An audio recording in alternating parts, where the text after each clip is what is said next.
और 27 जुलाई ये जो 2 तारीख है ये हरियाणा सरकार के लिए HSSC के लिए बहुत ज़्यादा अहम है, या यूँ कहें कि एक सीटी की परीक्षा है और एक शासन प्रशासन की भी बड़ी परीक्षा है। इस बार परीक्षा से पहले अभ्यर्थी प्रश्न पत्र सील की जांच कर सकेंगे। वो सभी पहलू जो जांच के घेरे में या यूँ कहें कि सवालों के घेरे में रहते थे, उन सभी पर गौर किया है Haryana staff selection commission HSSC ने, और उन पर सीधे बातचीत की है। OMR जो शीट है उस पर खुद ब्यौरा भरना होगा। इसके अलावा परीक्षा में 25% सवाल हरियाणा से जुड़े ही होंगे, 75% अन्य विषय के सवाल हो सकते हैं। CET के बाद भर्तियों का एनुअल कैलेंडर भी जारी किया जाएगा। आयोग कल मुख्यमंत्री नायब सैनी की तरफ से जो निर्देश दिए जा रहे हैं उसको भी मान रहा है। CET को लेकर कल मंथन भी किया गया था, मुख्यमंत्री ने भी अपनी ओर से कई बातें कही थी।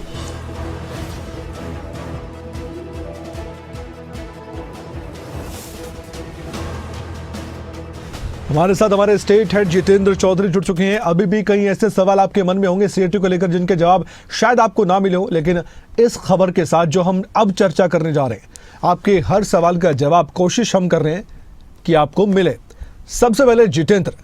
कल मुख्यमंत्री की तरफ से बैठक हुई, CET को लेकर चर्चा की गई है। HSSC की तरफ से एक एक करके सोशल मीडिया हो या फिर खुद हिम्मत सिंह HSSC के चेयरमैन हो, वो भी कोशिश कर रहे हैं कि सोशल मीडिया प्लेटफॉर्म का इस्तेमाल करते हुए हर जानकारी अभ्यर्थी तक पहुंचे। और हम एक बड़ा माध्यम है, हमें जो दर्शक देख पा रहे हैं उनकी जानकारी के लिए बताएं कि इस बार का जो CET का एग्जाम हो रहा है ये पिछले CET के एग्जाम से कितना अलग, कितना खास है।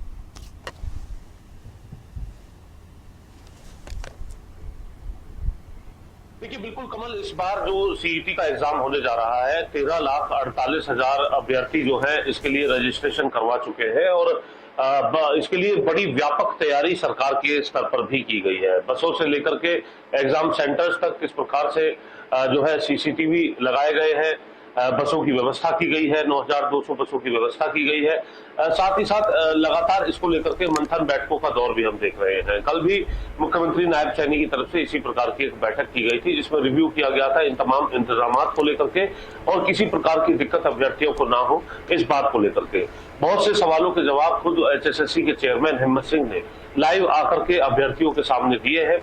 और खबरें अभी तक भी पूरी जिम्मेदारी के साथ आज इस प्रयास में रहेगा कि HSSC के जो चेयरमैन है वो सीधे अभ्यर्थियों के साथ जुड़े, और अब अभ्यर्थी अपने सवाल हमारा जो YouTube प्लेटफॉर्म है उस पर आकर के पूछ सकते हैं, सीधे लाइव में भी पूछ सकते हैं। और अभी उनके कुछ सवाल है तो अभी भी वो लगातार जो YouTube पर लाइव चल रहा है खबरें अभी तक का, उस पर अपने प्रश्न जो है अभ्यर्थी डाल सकते हैं, जिनके जवाब लेने का प्रयास हम सीधे HSSC के चेयरमैन से करेंगे। और आज दोपहर हमारा प्रयास रहेगा कि सीधे रूबरू कराने का काम जो है वो HSSC चेयरमैन को अभ्यर्थियों से करें, और कुछ जो और सवाल है एडमिट कार्ड डाउनलोड से जुड़े हुए, किस प्रकार की व्यवस्था बनाई गई है पुलिस प्रशासन को लेकर के, जो परीक्षा ले रहे स्टाफ है उसको लेकर के, पारदर्शिता को लेकर के, और OMR सीट पे इस बार अगर हम बात करें तो खुद अभ्यर्थी जो है जहां अपना ब्यौरा भरते हुए नजर आएंगे, तो वहीं दूसरी तरफ अगर हम बात करें तो जो क्वेश्चन पेपर है उसको लेकर के भी इस बार ये व्यवस्था बनाई गई है कि प्रत्येक जो परीक्षा कक्ष है वहां से 2 अभ्यर्थियों को रैंडमली उठा करके जो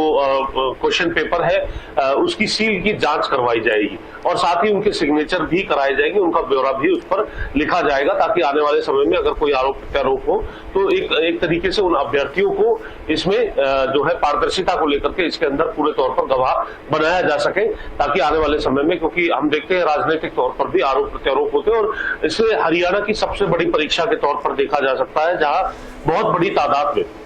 13 लाख से भी अधिक अभ्यर्थी जो है वो शामिल रहने वाले हैं। सवाल कुछ ऐसे भी हैं अभ्यर्थियों के कि जो उनका सेंटर जो है वो 100 किलोमीटर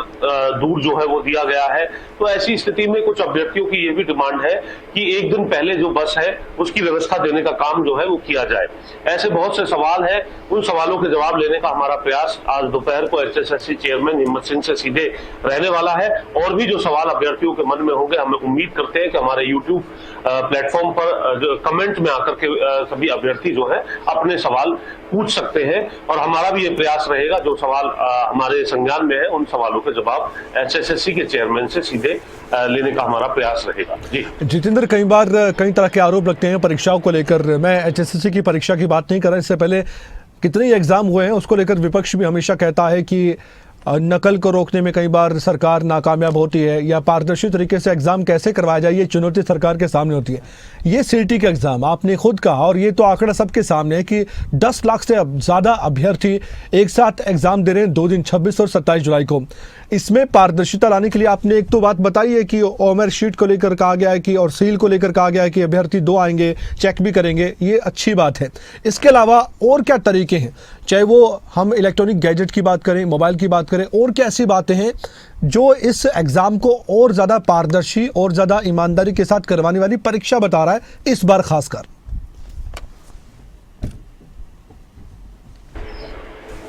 देखिए, बिल्कुल इसको लेकर के प्रशासन की तरफ से व्यवस्था की गई है कि इस प्रकार के लोग एग्जाम सेंटर के आसपास एकत्रित ना हो जो किसी प्रकार से नकल को लेकर के या पेपर लीक में संलिप्त हो सकते हैं, संदिग्ध हो सकते हैं। उनको उस पर पूरी निगरानी रखने का काम पुलिस प्रशासन की तरफ से किया जाएगा और परीक्षा पूरे तरीके से शांतिपूर्वक ढंग से कंडक्ट हो, इसको सुनिश्चित करने का काम जहां पुलिस करेगी। तो वहीं अंदर भी अभ्यर्थियों को ये स्पष्ट तौर से कहा गया है कि वे किसी प्रकार की सामग्री जो है, चाहे वो आभूषण से जुड़ी हो, घड़ी हो, मोबाइल हो या फिर कैलकुलेटर हो, इस प्रकार की कोई भी सामग्री अपने साथ जो है वो नहीं ला सकते हैं। ये स्पष्ट भी किया गया है और इसको लेकर के CCTV कैमरे भी लगाए गए हैं परीक्षा केंद्रों के अंदर और साथ ही साथ जो जानकारी है परीक्षा कक्ष के अंदर भी इस प्रकार के CCTV कैमरे लगाने के जो आदेश है वो दिए गए हैं। किस स्तर पर यह कार्य हुआ है और इसको लेकर के हमने इससे पहले भी देखा था कि जब CET एग्जाम कंडक्ट हुआ था तो मॉनिटरिंग सेल पूरा बनाया गया था जहां से सभी एग्जाम सेंटर्स पर नजर रखने का काम जो है वो HSSC की तरफ से किया जा रहा था। क्या इस प्रकार की भी वो इस बार भी वो व्यवस्था रहेगी और इन CCTV का जो कंट्रोल रूम है उस कंट्रोल रूम के बारे में भी हम जानकारी लेने का पूरा प्रयास करेंगे ताकि पारदर्शिता को लेकर के जो जो कदम उठाए गए हैं उन पर देखा जा सके। यानी एक और जहां एग्जाम सेंटर के अंदर जो परीक्षा लेने वाले जो ये कह सकते हैं कि परीक्षा को लेने को लेकर के जिस तरीके से वहां पर नियुक्ति की गई है स्टाफ की, उसके अलावा भी CCTV कैमरे के जरिए भी अभ्यर्थियों पर नजर रखी जाएगी ताकि किसी प्रकार से कोई नकल के अंदर संलिप्त ना हो सके। इसके अलावा सख्त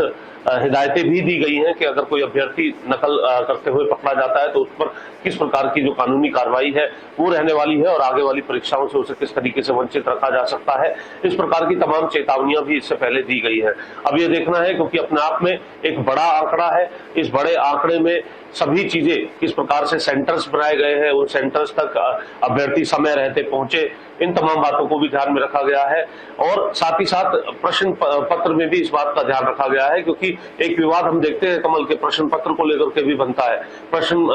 पत्र के अंदर कई बार इस प्रकार के अटपटे सवाल जो है इससे पहले देखने के लिए मिले हैं जो विवाद का एक विषय बनते हुए नजर आते हैं। इस बार ये देखना होगा कि किस प्रकार से पुरानी गलतियों से सीखने का काम HSSC की तरफ से किया गया है और उसमें किस प्रकार का सुधार देखने के लिए मिलेगा। हालांकि HSSC चेयरमैन ने अपने लाइव सेशन में ये बताया था कि 25% प्रश्न जो है वो हरियाणा से होंगे, हरियाणा के सामान्य ज्ञान से होंगे और 75% अंक जो है वो दूसरे जो है विषयों से हो सकते हैं। तो अब ये देखना है कि प्रश्न पत्र किस तरीके का होगा, अभ्यर्थियों की परीक्षा देने के बाद क्या प्रतिक्रिया होगी। 4 चरण में 26 और 27 तारीख को ये पूरी जो परीक्षा है वो कंडक्ट होनी है और उस परीक्षा के अंदर परीक्षार्थियों के उन चारों जो प्रश्न पत्र है उनको लेकर के किस प्रकार का उनका जो रुझान है वो रहने वाला है, किस तरीके का उनका इसके बाद परीक्षा को देने के बाद उनकी प्रतिक्रिया जो है वो रहने वाली है। क्योंकि कई परीक्षार्थियों का ये भी कहना था कि अलग अलग सेशन में जिस प्रकार से परीक्षाएं करवाई जा रही है तो क्वेश्चन पेपर हार्ड या क्वेश्चन पेपर में थोड़ा जो है आसान होने की बात जो है वो कुछ परीक्षार्थियों की तरफ से कही गई थी। तो इन तमाम चीजों का समावेश, इनका बैलेंस किस प्रकार से बनाया गया है ये भी इस बार देखना होगा। तो आपने इस लाइव से पहले खबर की तह तक में बिल्कुल ठीक कहा था कि एक और जहां ये परीक्षा लाखों परीक्षार्थियों की है तो वही प्रशासन और HSSC की भी ये परीक्षा है कि वे कितने शांतिपूर्वक ढंग से निर्विवाद तरीके से इस परीक्षा को कंडक्ट कराने का काम करते हैं। बिल्कुल, बिना विवाद के अगर ये परीक्षा संपन्न होगी तो एक बड़ी कामयाबी है एचएसएससी की और सरकार की होगी। जो उन्होंने जिम्मा उठाया है उसको जरूर पूरा करने का संकल्प लिया गया है। नतीजा 27 जुलाई के बाद आप देखेंगे जब ये एग्जाम संपन्न होगा। शुक्रिया जितेंद्र जानकारी देने के लिए।